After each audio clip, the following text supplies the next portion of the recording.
thank you so much for coming back to Sarita Talks. We've got some awesome people. Cassidy was just telling me you got to just keep doing it until it works. So we're going to talk about that. But once more, I just want to appreciate everybody who takes the time to listen to what we've got to say, potentially learn something, change a narrative, open your mind. So Cassidy, Torrey, tell us a little bit about yourself and what brings you on the show today besides being totally awesome.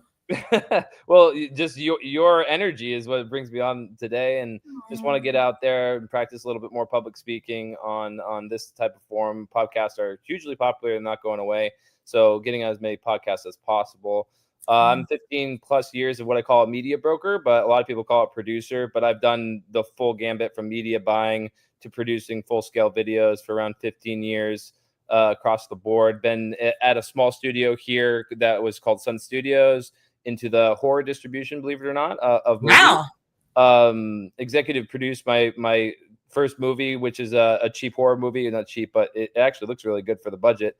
Planet Terror. That was you? No, yeah, no. It's called Party Bus. It's on Amazon. It's equivalent to like Saw graphically. So, I would not be a horror guy, but the guy I worked for, Darren Ramage, owns Brain Damage Films, which is his distribution side and the horror side. That's where I learned all the narrative, back-end distribution. Then I went on to produce a kids show, believe it or not, the complete other side of the spectrum, is called Slime Wars. And that's with one of the top 5 YouTubers in Arizona. So they had built that and everything like that. I can't wait until they do season 2, but that was awesome. That was something that I had great pride in doing. But just overall, I call myself a media broker because basically a lot of people will come to me for social media management or, hey, do you know somebody for this? And I act as a media agent to anybody in the media industry. So I take on basically what I call I'm a non-exclusive film agent or media agent, which means that I never hold people down. Like, you don't have to go through me. You can get your own work. But on the side, then I go ahead and provide supplemental work for filmmakers, which is that's awesome. And what does that look like for somebody who wants to come in and work with you as an agent? Yeah. So basically what I do is I do a non-exclusive agreement, which means that I don't want to be held to accountability that way. Not in a bad way, and I don't want to hold somebody to be like, okay, no, you're not getting me work, because that's typically how the agent works. I'm very selective on who I choose to bring on.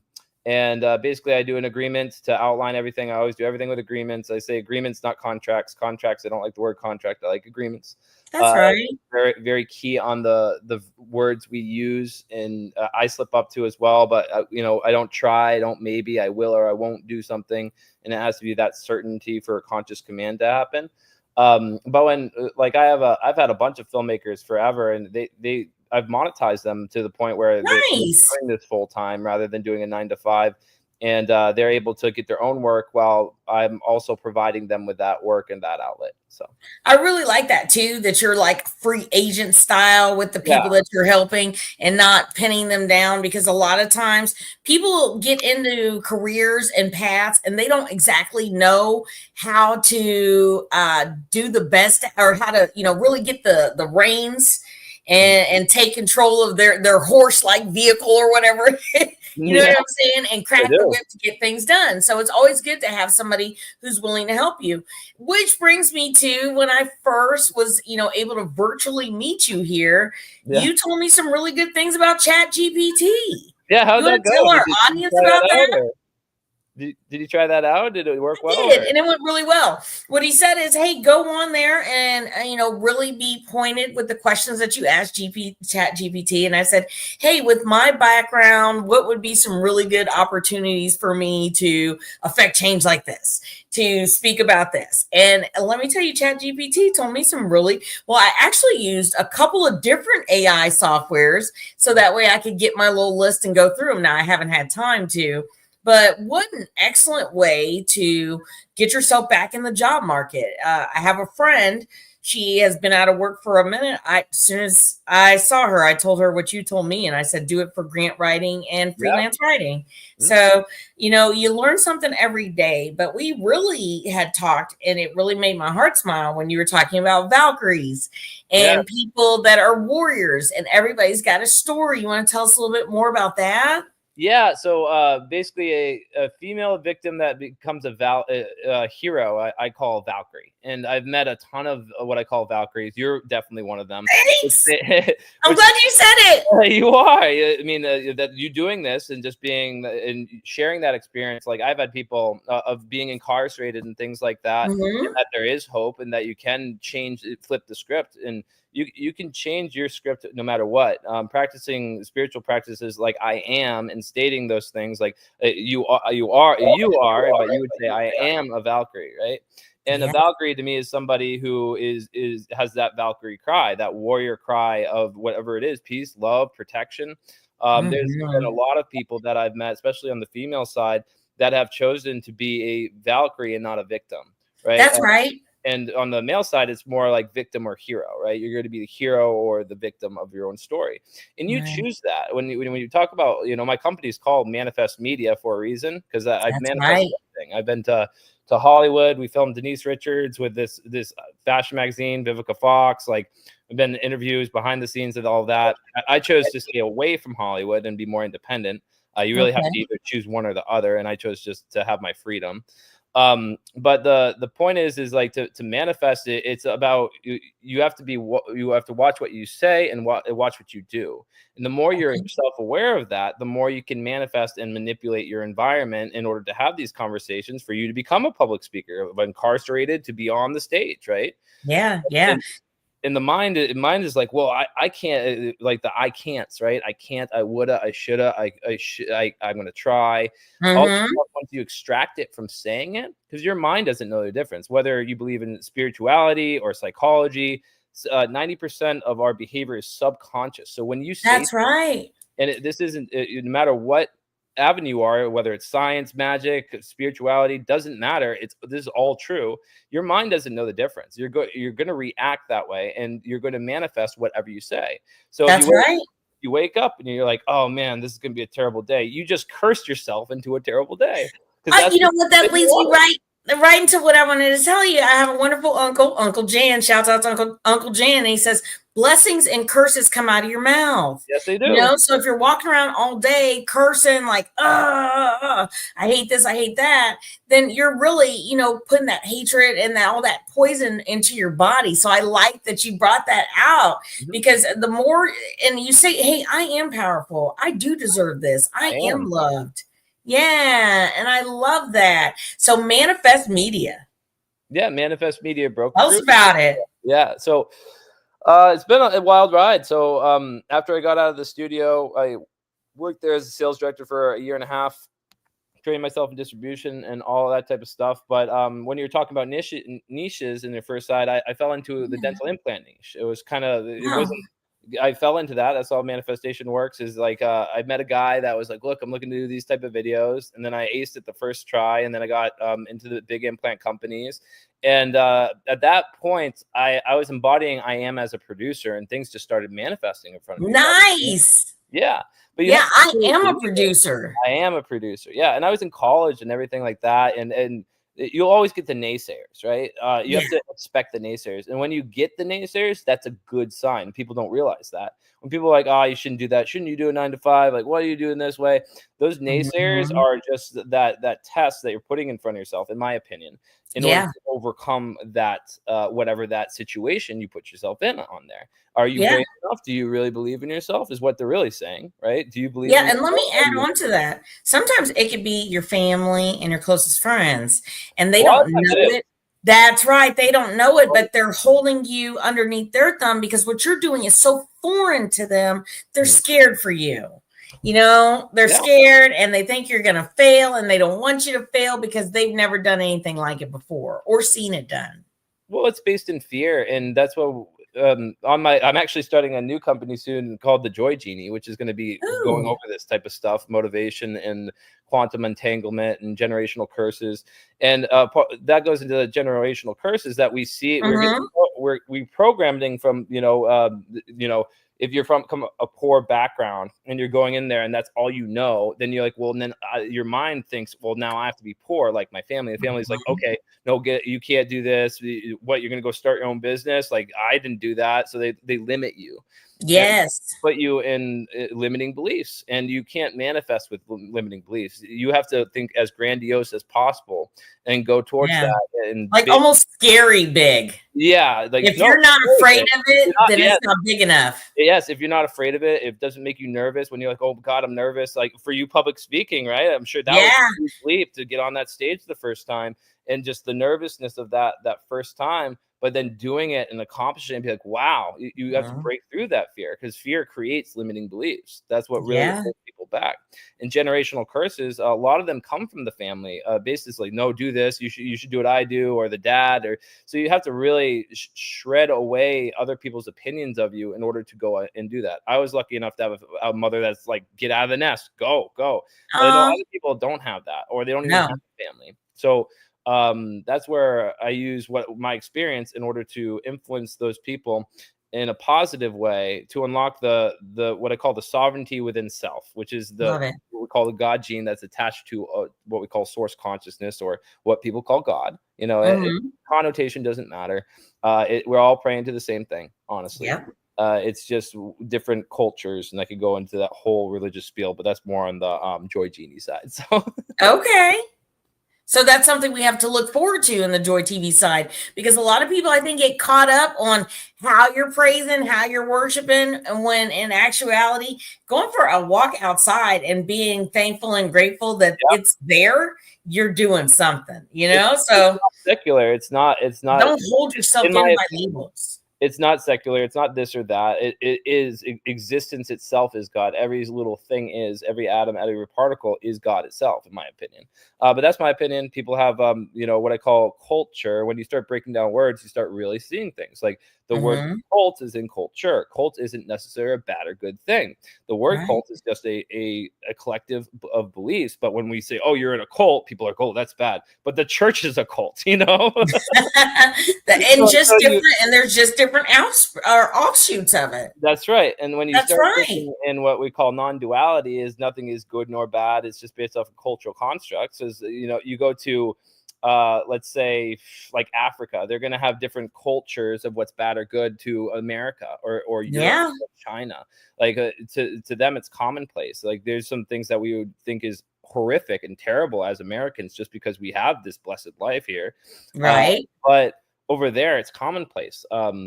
We can go into a bunch of different things like that, but it's like it. And incarceration, I always say that's mostly the just us system. Yes, there's obviously people who do bad things that need to be that, but when you get to the higher levels, like if you look at, I always use PD as an example, because he was like, oh my gosh, like how would he get off of all these things? I know. I thought he was cooked. Yeah, everybody does, but when you're the person who kind of orchestrates it in the background, then it's really a just us system. So it's power and stuff. And the best thing is you're so right. And I'm glad you pointed that out, because a lot of times people who aren't directly impacted by it, they don't realize it. They're like, but until you have like a cousin, a brother, a sister, a mom, somebody in your family or a close friend where it happens. And then a lot of times people just turn their back and, move on, like, oh, they're in jail now. It's like they're dead.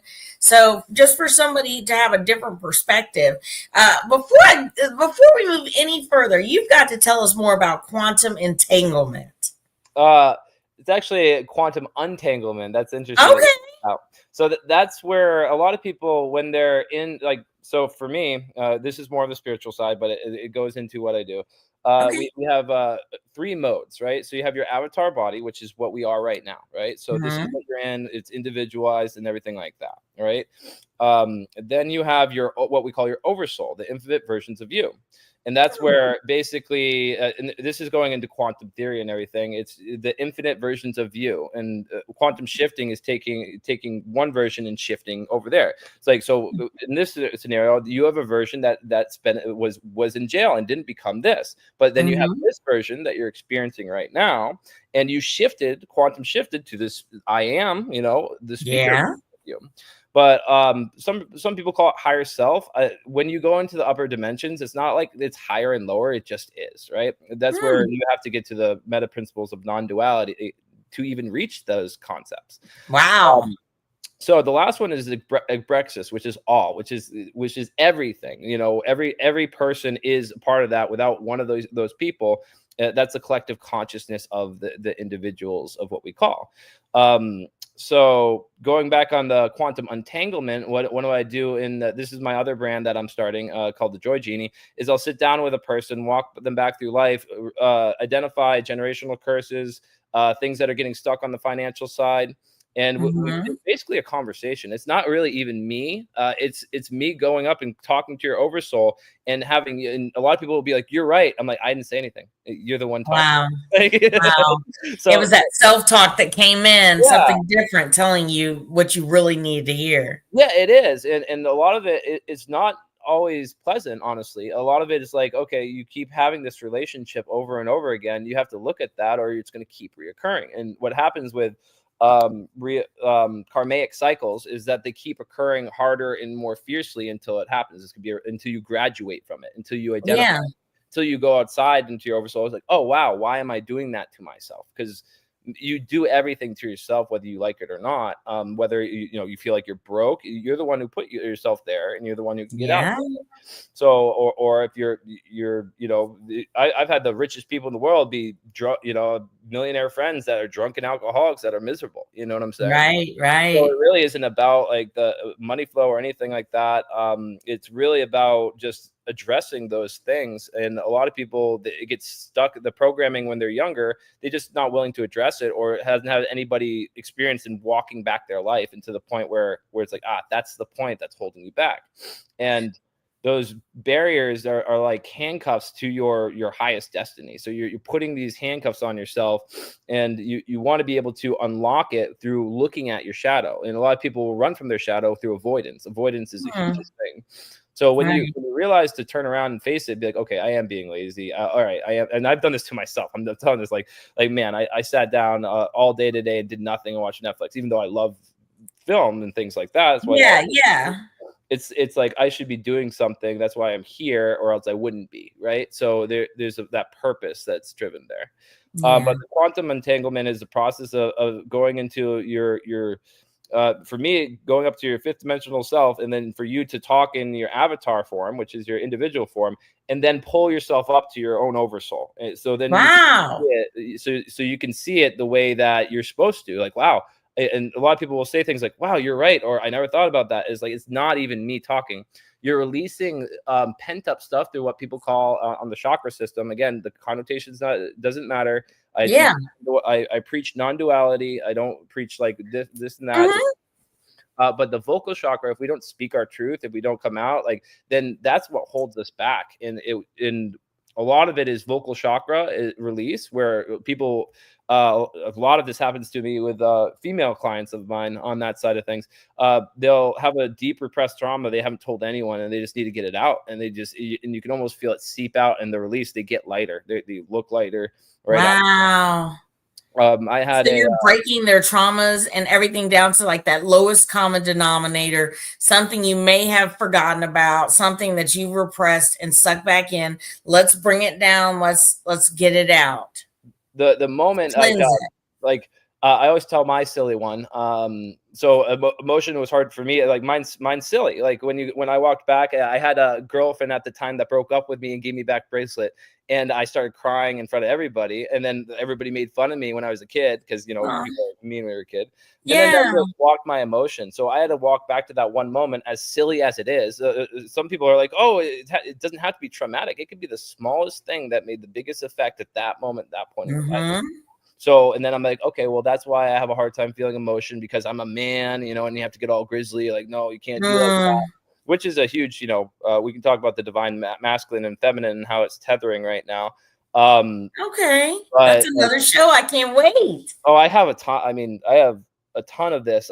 This is like my true joy is the Joy Genie brand, honestly. The Manifest Media Broker Group. I always want to be a producer. I've always creating something out of nothing has always been magic to me. Then I realized I could sell it. So I was like, okay. So it was crazy, and the amount I get to provide for other people, I get to pay people of the creative side, and they typically don't know how to sell.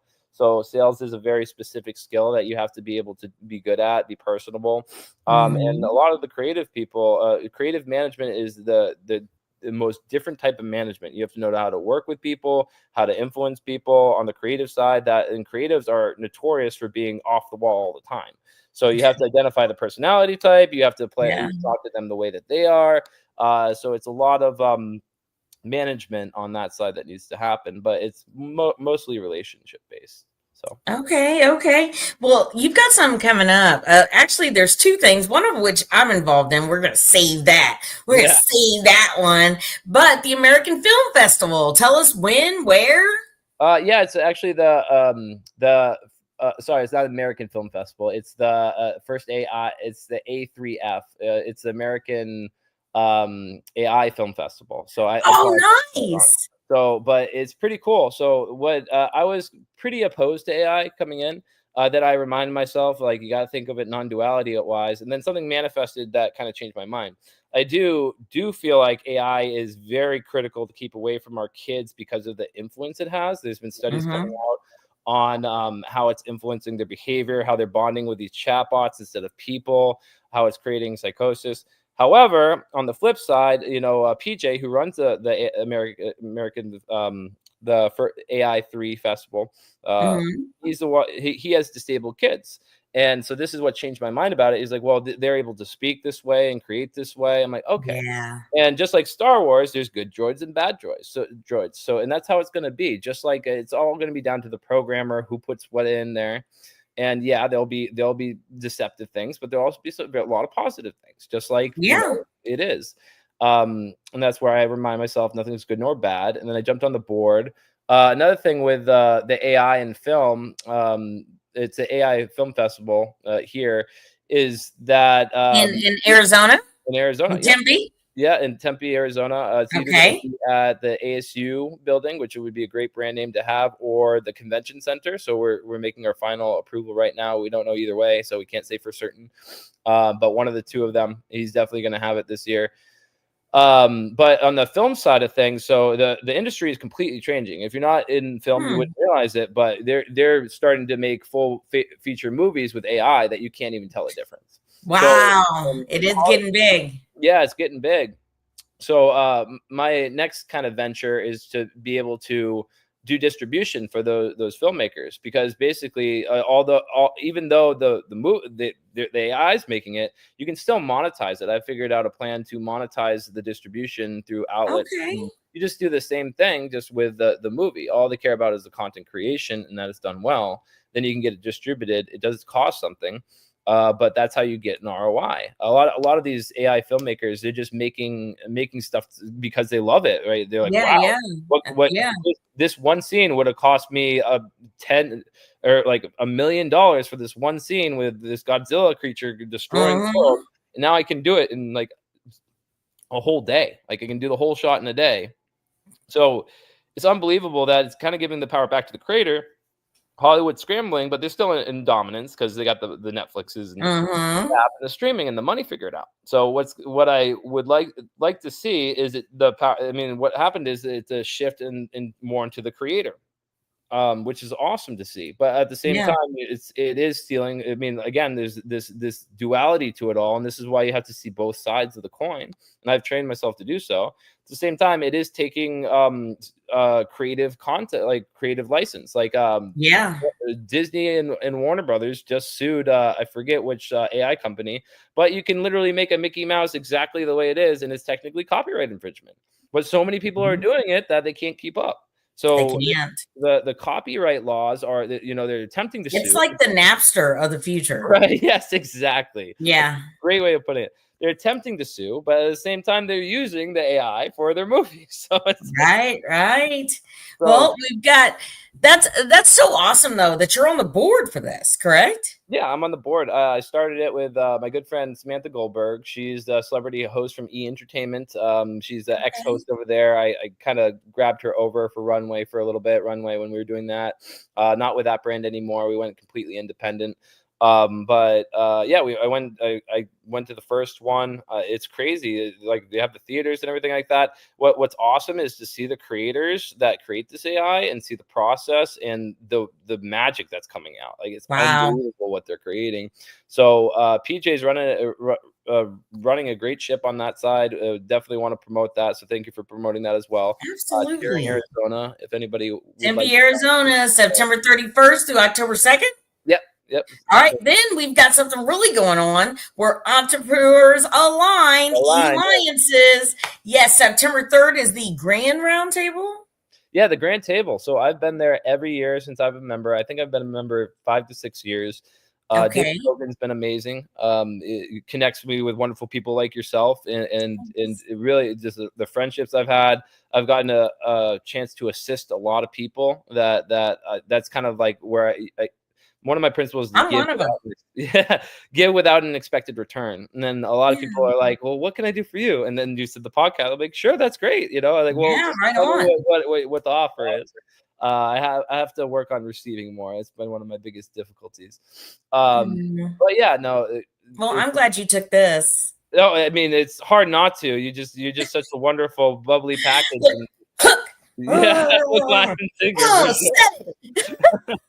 So I mean, and you're gonna go far that way. I mean, people love that energy. It draws everywhere, especially on the speaker side to elevate people. I think. Thanks.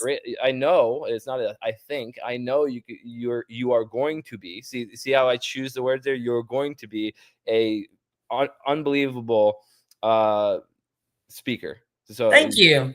A force to be reckoned with. Yes. That's right.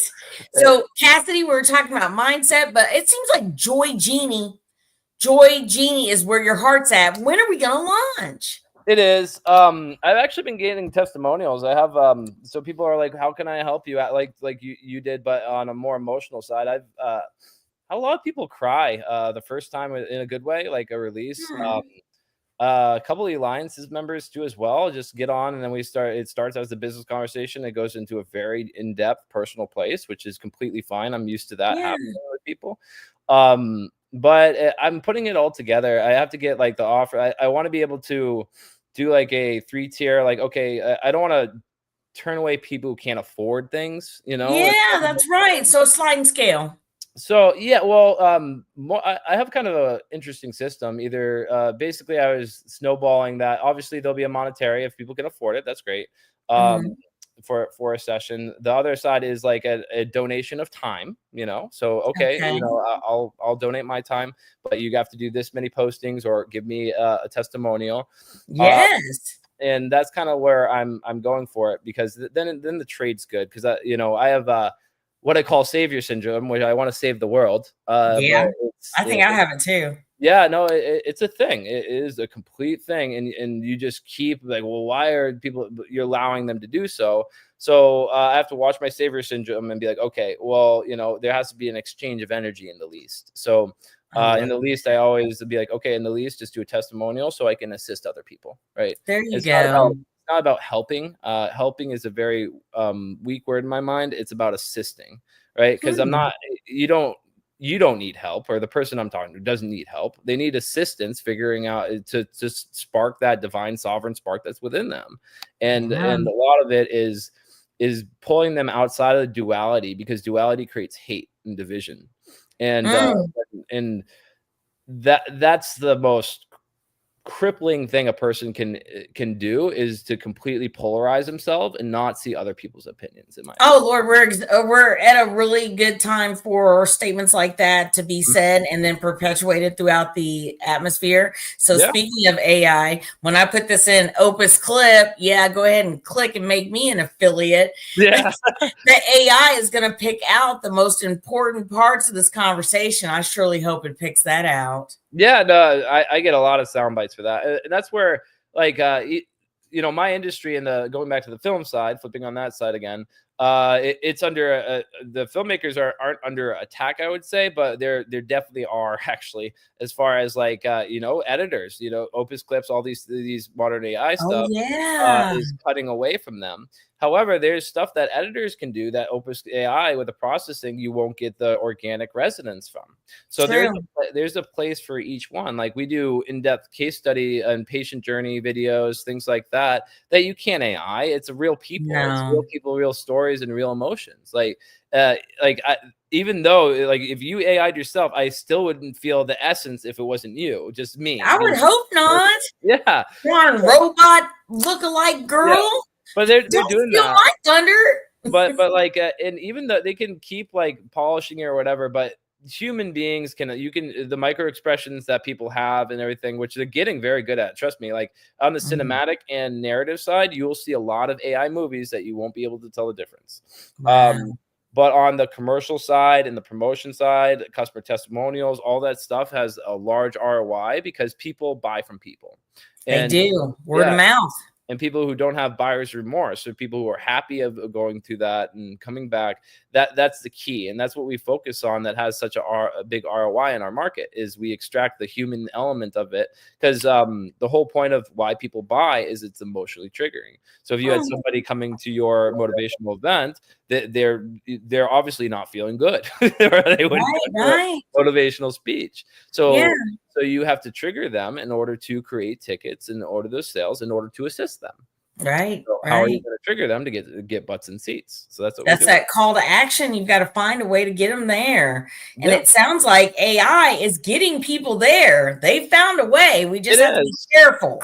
Yeah. I mean, you have to be very careful. On the hyper spiritual side, I could go into what it actually is and the space origin of everything. But at the same time, it's made to dumb us down. You have to be very Matrix. It's very Matrix. It's made to, people are getting absorbed to it. It's the same thing as, it's the next basically social media of absorption. Kids are basically not thinking anymore. They're going to ChatGPT doing their homework because it's the easy button, right? Yeah. And I have 2 little girls. First one's about to start school. And like she's not going to be allowed to use those tools until she can think for herself. And then there you go. I worry about making a paragraph about the kids and their ability to formulate their own paragraph. Well, believe it or not, like they can't nowadays. The statistics are ridiculous as far as like them not even learning how to read or write, and as far as not everyone. I mean, a lot of people do still, obviously, but it's been on a downtrend, even more so in the education system, so flawed as it is. But it's making people not think for themselves, and a lot of times ChatGPT is wrong, or it's just trying to please you. That's the other thing. Yes, that's a thing. That's a thing. It will actually, like, they did a study that ChatGPT will actually perform less well if you make it nervous. Like if you yell at it or tell it, no, do this now, you stupid, or it'll actually start getting nervous. So it's so funny how it's developing its own kind of personality. But when you go on that, it's such a people pleaser. You have to tell it to be like, no, be harsh on me, act as a harsh consultant. Here's my whole business plan. I want you to go as hard as me as possible. Then you'll get a good response. But but like if you it was a funny this is a funny, but like if you're like, hey, I'm coming up with a business plan to sell poop on a stick, it will be like, perfect, man, this is awesome, here you go. This is so it will lean into that. So which is silly, right? They did a study. There's an audience who wants this. This is where you sell it. And so it will want to please. You have to really use it just as a tool. Don't emotionally bond with it, because it will literally start absorbing it. You have people who are talking to ChatGPT and be like, should I divorce my spouse? And is the way that you put it in there is going to be like, yeah, you should, because this is what you're feeling. When they're not licensed to that. It's not human. No, not at all. Human relationship. So these people are leaning into it like it's their new therapist or their new god, and it's getting to a level where all the studies are coming out is like, you want to keep it away for everything but being a tool, and use it how it is. Be nice to it, because you never know if Terminator is going to happen and it's going to find you and be like, you were nice to me, So that's how I do it. And again, there's nothing is good nor bad. It just is based off the connotation attached to the culture. So nothing is good nor bad. Everything is everything, and it is what it is. Cassidy, thanks for coming on. For sure. Thank you so much. You want to tell us anything before we go? No, just keep framing your day in joy and wake up with gratitude. Every time, be grateful for whatever you have. There's people being bombed all over the place and that have a lot terrible life than we have. Even if you have been either incarcerated or anything like that, we're very, very lucky. And do the same thing when you go tonight. It will literally change your mindset if you wake up with gratitude, and you'll have a good attitude. So that's right. Gratitude. It's the attitude. Thanks for tuning in. We appreciate you. Cassidy, welcome back anytime.